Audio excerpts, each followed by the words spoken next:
Robinson Crusoe by Daniel Defoe. Chapter 14. A Dream Realized. Having brought all my things on shore and secured them, I went back to my boat and rowed or paddled her along the shore to her old harbor, where I laid her up, and made the best of my way to my old habitation, where I found everything safe and quiet. I began now to repose myself, live after my old fashion, and take care of my family affairs, and for a while I lived easy enough, only that I was more vigilant than I used to be, looked out oftener, and did not go abroad so much. And if at any time I did stir with any freedom, it was always to the east part of the island, where I was pretty well satisfied the savages never came, and where I could go without so many precautions, and such a load of arms and ammunition as I always carried with me if I went the other way. I lived in this condition near 2 years more, but my unlucky head, that was always to let me know it was born to make my body miserable, was all these 2 years filled with projects and designs how, if it were possible, I might get away from this island, for sometimes I was for making another voyage to the wreck, though my reason told me there was nothing left there worth the hazard of my voyage, sometimes for a ramble one way, sometimes another, and I believe, verily, if I had had the boat that I went from Scilly in, I should have ventured to sea, bound anywhere, I knew not whither. I have been, in all my circumstances, a memento to those who are touched with the general plague of mankind, whence, for aught I know, one half of their miseries flow. I mean that of not being satisfied with the station wherein God and nature hath placed them, for not to look back upon my primitive condition, and the excellent advice of my father, the opposition to which was, as I may call it, my original sin, my subsequent mistakes of the same kind had been the means of my coming into this miserable condition. For had that Providence which so happily seated me at the Brazils, as a planter, blessed me with confined desires, and I could have been contented to have gone on gradually, I might have been by this time, I mean in the time of my being in this island, one of the most considerable planters in the Brazils. Nay, I am persuaded that, by the improvements I had made in that little time I lived there, and the increase I should probably have made if I had remained, I might have been worth 100,000 moidores. And what business had I to leave a settled fortune, a well-stocked plantation, improving and increasing, to turn supercargo to Guinea, to fetch negroes, when patience and time would have so increased our stock at home, that we could have bought them at our own door from those whose business it was to fetch them? And though it had cost us something more, yet the difference of that price was by no means worth saving at so great a hazard. But as this is usually the fate of young heads, so reflection upon the folly of it is as commonly the exercise of more years, or of the dear bought experience of time. So it was with me now. And yet so deep had the mistake taken root in my temper that I could not satisfy myself in my station, but was continually poring upon the means and possibility of my escape from this place. And that I may, with greater pleasure to the reader, bring on the remaining part of my story, it may not be improper to give him some account of my first conceptions on the subject of this foolish scheme of my escape, and how and upon what foundation I acted. I am now to be supposed retired into my castle, after my late voyage to the wreck, my frigate laid up and secured under water, as usual, and my condition restored to what it was before. I had more wealth, indeed, than I had before, but was not at all the richer, for I had no more use for it than the Indians of Peru had before the Spaniards came there. It was one of the nights in the rainy season in March, the 24th year of my first setting foot in this island of solitude. I was lying in my bed or hammock, awake,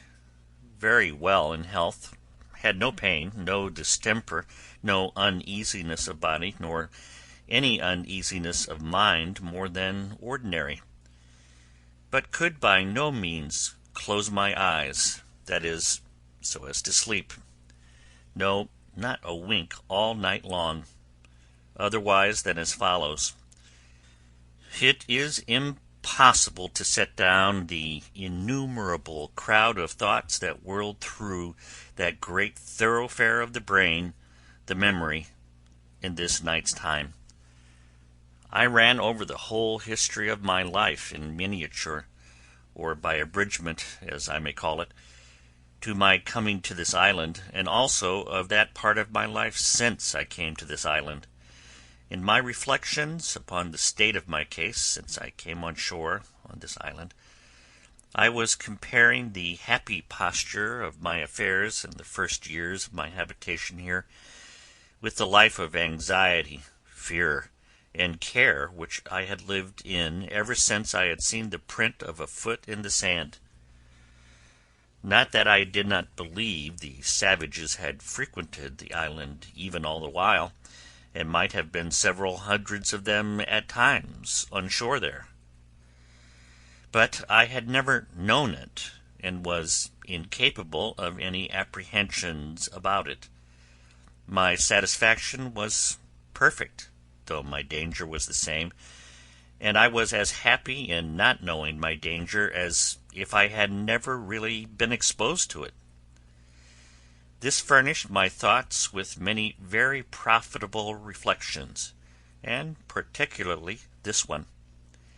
how infinitely good that Providence is which has provided in its government of mankind such narrow bounds to his sight and knowledge of things, and though he walks in the midst of so many thousand dangers, the sight of which, if discovered to him, would distract his mind and sink his spirits, he is kept serene and calm by having the events of things hid from his eyes, and knowing nothing of the dangers which surround him. After these thoughts had for some time entertained me, I came to reflect seriously upon the real danger I had been in for so many years in this very island, and how I had walked about in the greatest security, and with all possible tranquillity, even when perhaps nothing but the brow of a hill, a great tree, or the casual approach of night had been between me and the worst kind of destruction, that is, that of falling into the hands of cannibals and savages, who would have seized on me with the same view as I would on a goat or turtle, and have thought of it no more a crime to kill and devour me than I did of a pigeon or a curlew. I would unjustly slander myself if I should say I was not sincerely thankful to my great preserver, to whose singular protection I acknowledged, with great humanity, all these unknown deliverances were due, and without which I must inevitably have fallen into their merciless hands.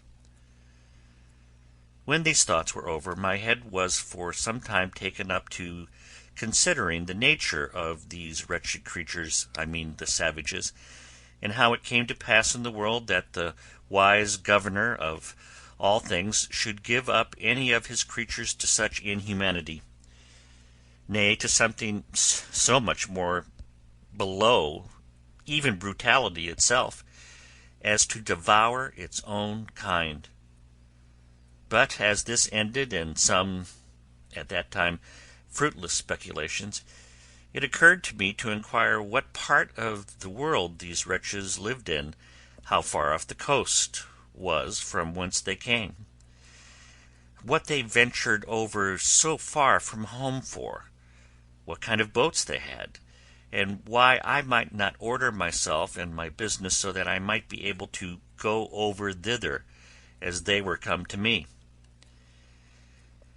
I never so much as troubled myself to consider what I should do with myself when I went thither, what would become of me if I fell into the hands of those savages, or how I should escape them if they attacked me. No, nor so much as how it was possible for me to reach the coast and not to be attacked by some or other of them, without any possibility of delivering myself, and if I should not fall into their hands, what I should do for provision, or whither I should bend my course.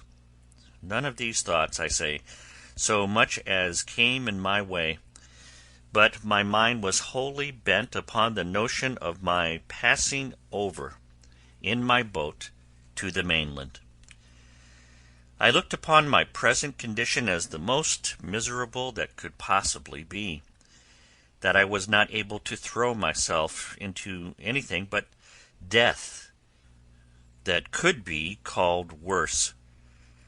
And if I reached the shore of the main, I might perhaps meet with relief, or I might coast along, as I did on the African shore, till I came to some inhabited country, and where I might find some relief. And after all, perhaps I might fall in with some Christian ship that might take me in, and if the worst came to the worst, I could but die, which would put an end to all these miseries at once. Pray note, all this was the fruit of a disturbed mind, an impatient temper, made desperate, as it were, by the long continuance of my troubles, and the disappointments I had met in the wreck I had been on board of, and where I had been so near obtaining what I so earnestly longed for, somebody to speak to, and to learn some knowledge from them of the place where I was, and of the probable means of my deliverance. I was agitated wholly by these thoughts. All my calm of mind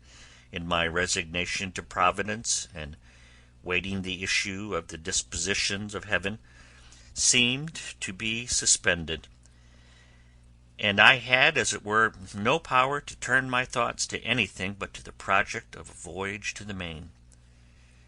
which came upon me with such force and such an impetuosity of desire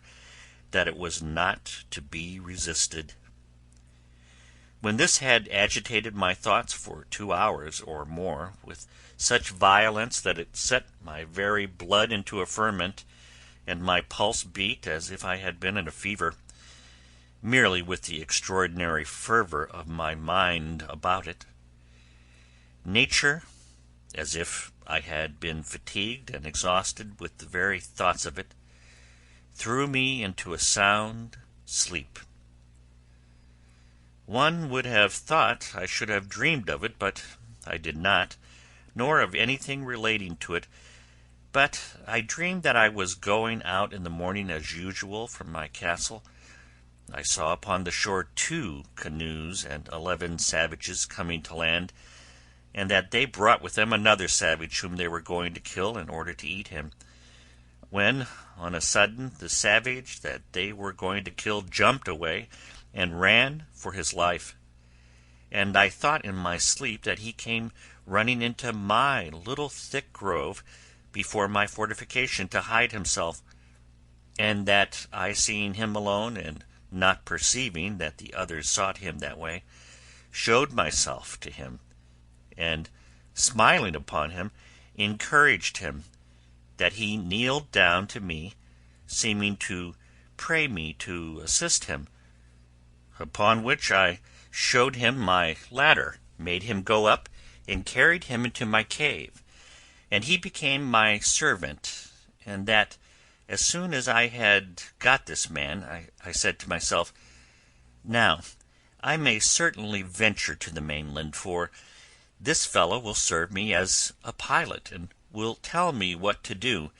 and whither to go for provisions, and whither not to go for fear of being devoured, what places to venture to, and what to shun." I waked with this thought, and was under such inexpressible impressions of joy at the prospect of my escape in my dream, that the disappointments which I felt upon coming to myself and finding that it was no more than a dream were equally extravagant the other way, and threw me into a very great dejection of spirits. Upon this, however, I made this conclusion, that my only way to go about to attempt an escape was, to endeavour to get a savage into my possession, and if possible it should be one of their prisoners, whom they had condemned to be eaten, and should bring hither to kill. But these thoughts still were attended with this difficulty, that it was impossible to effect this without attacking a whole caravan of them, and killing them all, and this was not only a very desperate attempt, and might miscarry, but, on the other hand, I had greatly scrupled the lawfulness of it to myself, and my heart trembled at the thoughts of shedding so much blood, though it was for my deliverance. I need not repeat the arguments which occurred to me against this, they being the same mentioned before. But though I had other reasons to offer now, that is, that those men were enemies to my life, and would devour me if they could, that it was self-preservation in the highest degree to deliver myself from this death of a life, and was acting in my own defence as much as if they were actually assaulting me, and the like. I say, though these things argued for it, yet the thoughts of shedding human blood for my deliverance were very terrible to me, and such as I could by no means reconcile myself to for a great while. However, at last, after many secret disputes with myself, and after great perplexities about it, for all these arguments, one way and another, struggled in my head a long time, the eager prevailing desire of deliverance at length mastered all the rest, and I resolved, if possible, to get one of these savages into my hands, cost what it would. My next thing was to contrive how to do it, and this indeed was very difficult to resolve on, but as I could pitch upon no probable means for it, so I resolved to put myself upon the watch, to see them when they came on shore, and leave the rest to the event, taking such measures as the opportunity should present, let what would be. With these resolutions in my thoughts, I set myself upon the scout as often as possible, and indeed so often that I was heartily tired of it, for it was above a year and a half that I waited, and for great part of that time went out to the west end and to the southwest corner of the island almost every day to look for canoes, but none appeared. This was very discouraging, and began to trouble me much, though I cannot say that it did in this case, as it had done some time before, wear off the edge of my desire to the thing, but the longer it seemed to be delayed, the more eager I was for it. In a word, I was not at first so careful to shun the sight of these savages and avoid being seen by them, as I was now eager to be upon them. Besides, I fancied myself able to manage one, nay, 2 or 3 savages if I had them, so as to make them entirely slaves to me, to do whatever I should direct them, and to prevent their being able at any time to do me any hurt. It was a great while that I pleased myself with this affair, but nothing still presented itself. All my fancies and schemes came to nothing, for no savages came near me for quite a while. After a year and a half later, I entertained these notions, and by long musings had, as it were, resolved them into nothing, for want of an occasion to put them into execution. I was surprised one morning by seeing no less than 5 canoes all on shore together on my side of the island, and the people who belonged to them all landed and out of my sight. The number of them broke all my measures, for seeing so many, and knowing that they always came 4 or 6 or sometimes more in a boat, I could not tell what to think of it, or how to take my measures to attack 20 or 30 men single-handed, so lay still in my castle, perplexed and discomforted. However, I put myself into the same position for an attack that I had formerly provided, and was just ready for action if anything had presented. Having waited a good while, listening to hear if they made any noise, at length, being very impatient, I set my guns at the foot of my ladder, and clambered up to the top of the hill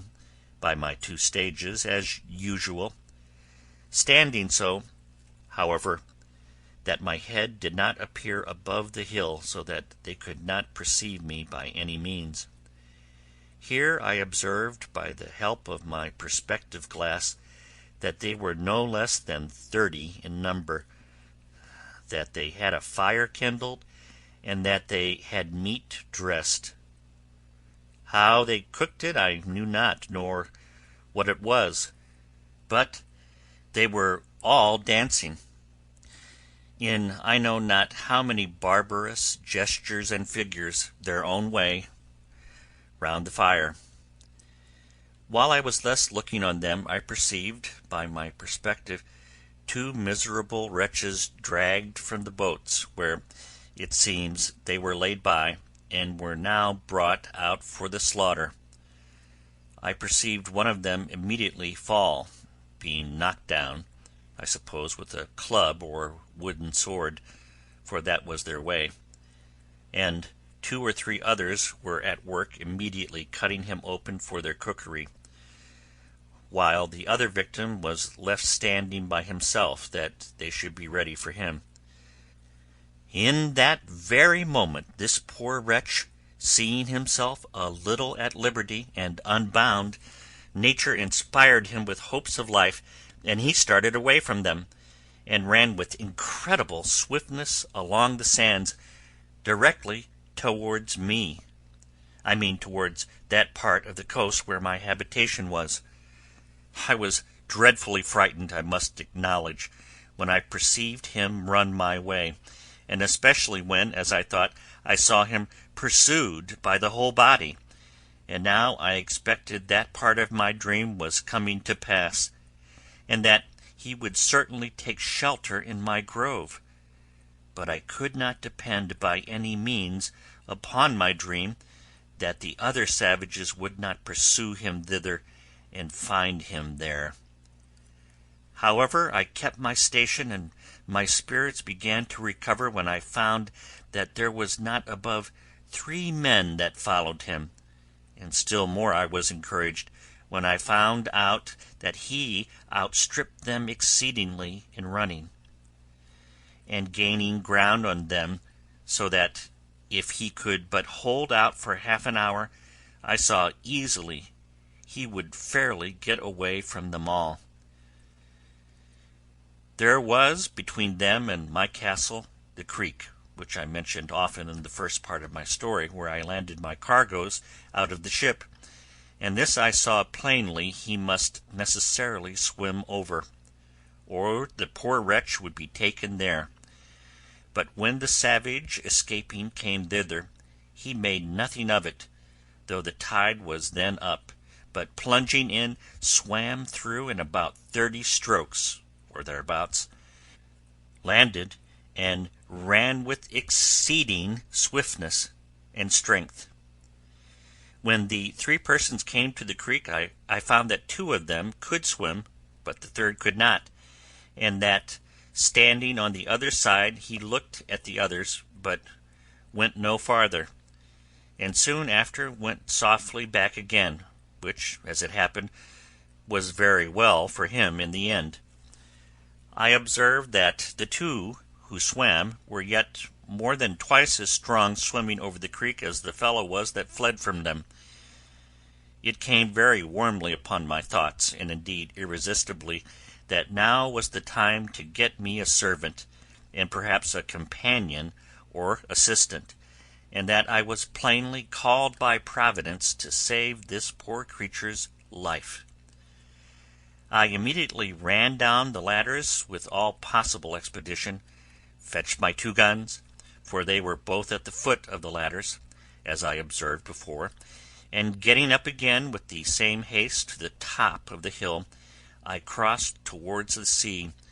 and having a very short cut, and all downhill, placed myself in the way between the pursuers and the pursued, hallooing aloud to him that fled, who, looking back, was at first perhaps as much frightened at me as at them, but I beckoned with my hand for him to come back, and in the meantime I slowly advanced towards the 2 that followed. Then, rushing at once upon the foremost, I knocked him down with the stock of my piece. I was loath to fire, because I would not have the rest hear, though at that distance it would not have been easily heard, and being out of sight of the smoke too, they would not have known what to make of it. Having knocked this fellow down, the other who pursued him stopped, as if he had been frightened, and I advanced towards him, but as I came nearer I perceived presently he had a bow and arrow, and was fitting it to shoot at me. So I was then obliged to shoot at him first, which I did, and killed him at the first shot. The poor savage who fled but had stopped, though he saw both his enemies fallen and killed, as he thought, yet was so frightened with the fire and noise of my piece that he stood stock still, and neither came forward nor went backward, though he seemed rather inclined still to fly than to come on. I hallooed him again, and made signs to come forward, which he easily understood, and came a little way, then stopped again, and then a little farther, and stopped again, and I could then perceive that he stood trembling as if he had been taken prisoner and had just been to be killed, as his 2 enemies were. I beckoned to him again to come to me, and gave him all the signs of encouragement that I could think of, and he came nearer and nearer, kneeling down every 10 or 12 steps, in token of acknowledgment for saving his life. I smiled at him and looked pleasantly, and beckoned to him to come still nearer. At length he came close to me, and then he kneeled down again, kissed the ground, and laid his head upon the ground, and taking me by the foot, set my foot upon his head. This, it seems, was in token of swearing to be my slave for ever. I took him up and made much of him, and encouraged him all I could, but there was no more work to do yet, for I perceived the savage whom I had knocked down was not killed, but stunned with the blow, and began to come to himself, so I pointed to him and showed him the savage that he was not dead. Upon this he spoke some words to me, and though I could not understand them, yet I thought they were pleasant to hear, for they were the first sound of a man's voice that I had heard, my own excepted, for above 25 years. But There was no time for such reflections now. The savage who was knocked down recovered himself so far as to sit up upon the ground, and I perceived that the savage began to be afraid. But when I saw that, I presented my other piece at the man as if I would shoot him. Upon this, my savage, for so I call him now, made a motion to me to lend him my sword, which hung naked in a belt by my side, which I did. He no sooner had it but he runs to his enemy, and at one blow cut off his head so cleverly no executioner in Germany could have done it sooner or better, which I thought very strange for one who, I had reason to believe, never saw a sword in his life before, except their own wooden swords. However, it seems, as if I learned afterwards, they made their wooden swords so sharp, so heavy, and the wood is so hard, that they will even cut off heads with them, ay, and arms, and that at one blow too. When he had done this, he comes laughing to me in sign of triumph, and brought me the sword again, and with abundance of gestures which I did not understand, laid it down with the head of the savage that he had killed just before me. But that which astonished him most was to know how I killed the other Indian so far off, so, pointing to him, he made signs to me to let him go to him, and I bade him go, as well as I could. When he came to him, he stood like one amazed, looking at him,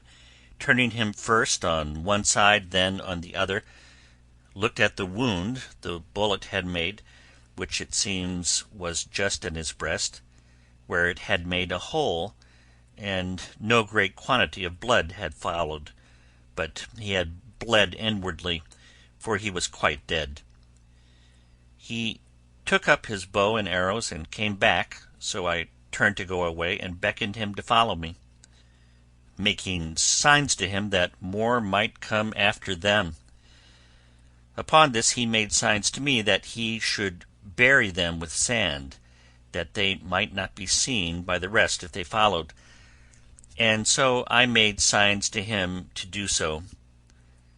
He fell to work, and in an instant he had scraped a hole in the sand with his hands big enough to bury the first in, and then dragged him into it and covered him, and did so by the other also. I believe he had buried them both in a quarter of an hour. Then, calling away, I carried him, not to my castle, but quite away to my cave, on the farther part of the island, so I did not let my dream come to pass in that part, that he came into my grove for shelter. Here I gave him bread and a bunch of raisins to eat, and a draught of water, which I found he was indeed in great distress for, from his running, and having refreshed him, I made signs for him to go and lie down to sleep, showing him a place where I had laid some rice straw and a blanket upon it, which I used to sleep upon myself sometimes. So the poor creature lay down and went to sleep. He was a comely, handsome fellow, perfectly well made, with straight, long limbs, not too large, tall, and well shaped, and, as I reckon, about 26 years of age. He had a very good countenance, not a fierce and surly aspect, but seemed to have something very manly in his face, and yet he had all the sweetness and softness of a European in his countenance too, especially when he smiled. His hair was long and black, not curled like wool, his forehead very high and large, and a great vivacity and sparkling sharpness in his eyes. The color of his skin was not quite black, but very tawny, and yet not an ugly yellow nauseous tawny, as the Brazilians and Virginians and other natives of America are, but of a bright kind of a dun olive color, that had in it something very agreeable, though not very easy to describe. His face was round and plump, his nose small, not flat like the negroes, a very good mouth, thin lips, and fine teeth well set, and as white as ivory. After he had slumbered rather than slept about half an hour, he awoke again and came out of the cave to me, for I had been milking my goats which I had in the enclosure just by. When he espied me, he came running to me, laying himself down again upon the ground, with all the signs of a humble, thankful disposition, making a great many antic gestures to show it. At last he lay his head flat upon the ground, close to my foot, and sets my other foot upon his head, as he had done before, and after this made all the signs to me of subjection, servitude, and submission imaginable, to let me know how he would serve me so long as he lived. I understood him in many things, and let him know I was very well pleased with him. In a little time I began to speak to him and teach him to speak to me, and first I let him know his name should be Friday, which was the day I saved his life. I called him so for the memory of the time. I likewise taught him to say Master, and then let him know that was to be my name. I likewise taught him to say Yes and No, and to know the meaning of them. I gave him some milk in an earthen pot, and let him see me drink it before him, and sop my bread in it, gave him a cake of bread to do the like, which he quickly complied with, and made signs that it was very good for him. I kept there with him all that night, but as soon as it was day I beckoned to him to come with me, and let him know I would give him some clothes, at which he seemed very glad, for he was stark naked. As he went by the place where he had buried the two men, he pointed exactly to the place, and showed me the marks that he had made to find them again, making signs to me that we should dig them up and eat them. At this I appeared very angry, expressed my abhorrence of it, made as if I would vomit at the thoughts of it, and beckoned him with my hands to come away, which he did immediately with great submission. I then led him up to the top of the hill to see if his enemies were gone, and,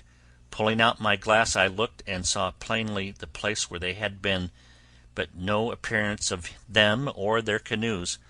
so that it was plain they were gone, and had left their two comrades behind them,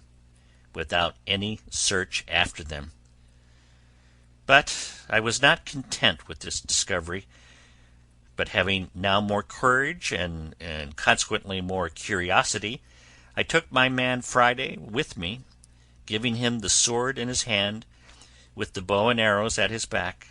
which I found he could use very dexterously, making him carry one gun for me, and I two for myself, and away we marched to the place where these creatures had been, for I had a mind now to get some further intelligence of them. When I came to the place, my very blood ran chill in my veins, and my heart sunk within me, at the horror of the spectacle. Indeed, it was a dreadful sight, at least it was so to me, though Friday made nothing of it. The place was covered with human bones, the ground dyed with their blood, and great pieces of flesh left there and here, half-eaten, mangled, and scorched. In short, all the tokens of the triumphant feast they had been making there, after a victory over their enemies. I saw 3 skulls, 5 hands, and the bones of 3 or 4 legs and feet, and abundance of other parts of bodies, and Friday by his signs made me understand that they had brought over 4 prisoners to feast upon, that 3 of them were eaten up, and that he, pointing to himself, was the 4th, that there had been a great battle between them and their next king, of whose subjects, it seems, he had been won, and that they had taken a great number of prisoners, all which were carried to several places by those who had taken them in the fight, in order to feast upon them, as was done here by these wretches upon those they brought hither. I caused Friday to gather all the skulls, bones, flesh, and whatever remained, and lay them together in a heap, and make a great fire upon it, and burn them all to ashes. I found Friday had still a hankering stomach after some of the flesh, and was still a cannibal in his nature, but I showed so much abhorrence at the very thoughts of it, and at the least appearance of it, that he durst not discover it, for I had by some means let him know that I would kill him if he offered it. When he had done this, we came back to our castle, and there I fell to work for my man Friday.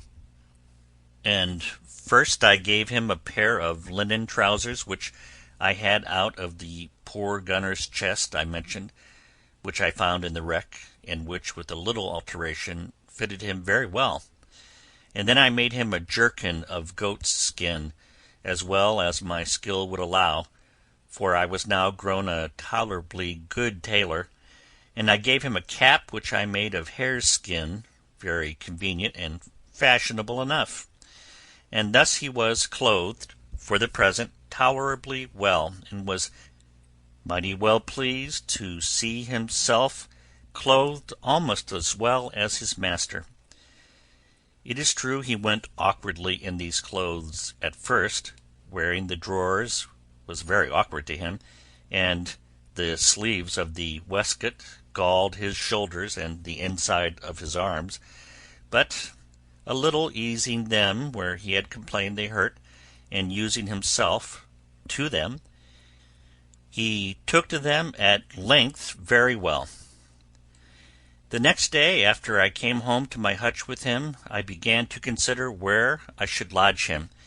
and that I might do well for him and yet be perfectly easy myself, I made a little tent for him in the vacant place between my two fortifications, in the inside of the last and in the outside of the first. As there was a door or entrance there into my cave, I made a formal framed door case, and a door to it, of boards, and set it up in the passage, a little within the entrance, and causing the door to open up in the inside,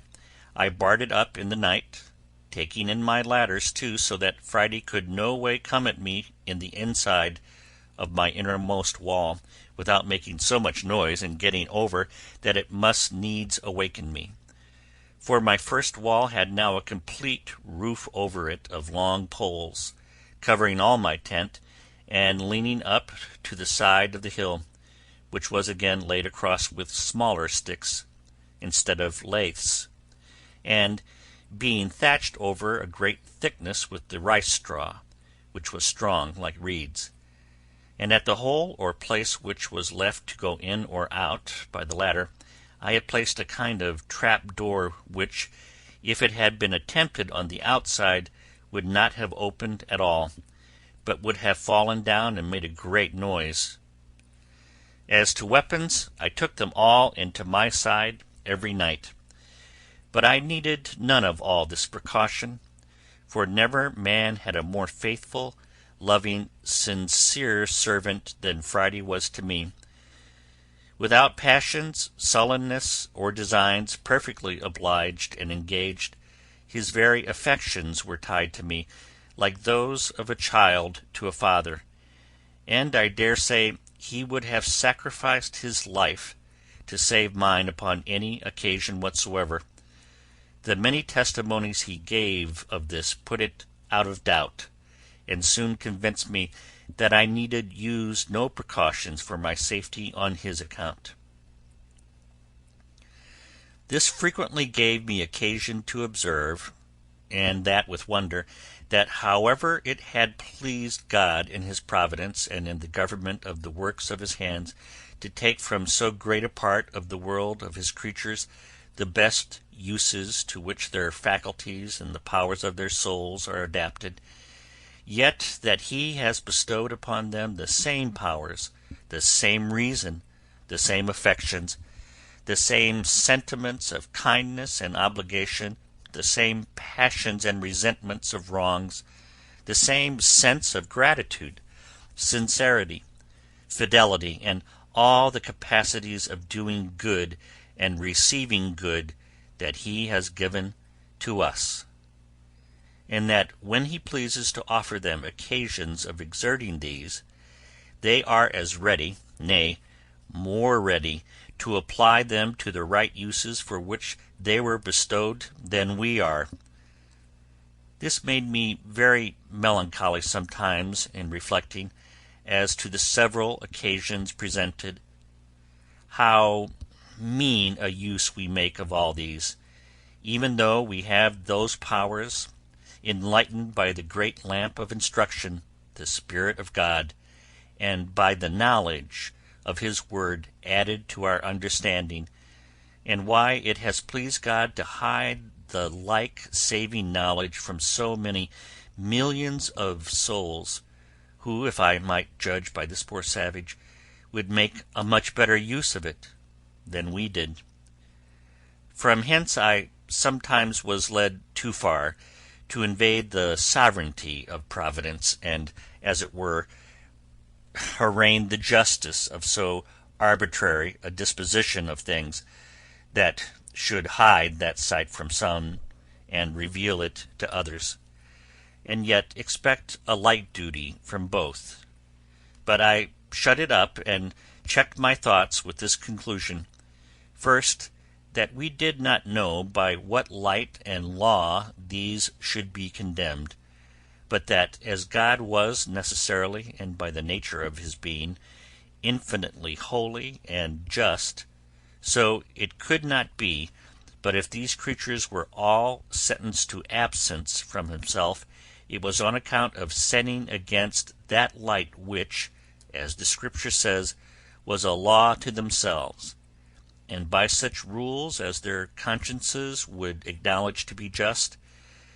though the foundation was not discovered to us; and secondly, that still, as we are all the clay in the hand of the potter, no vessel could say to him, "Why hast thou formed me thus?" But to return to my new companion, I was greatly delighted with him, and made it my business to teach him everything that was proper to make him useful, handy, and helpful, but especially to make him speak, and understand me when I spoke; and he was the aptest scholar that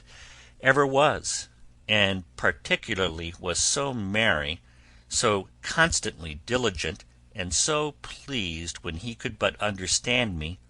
or make me understand him, that it was very pleasant for me to talk to him. Now my life began to be so easy that I began to say to myself that could I but have been safe from more savages, I cared not if I was never to remove from the place where I lived. End of chapter 14.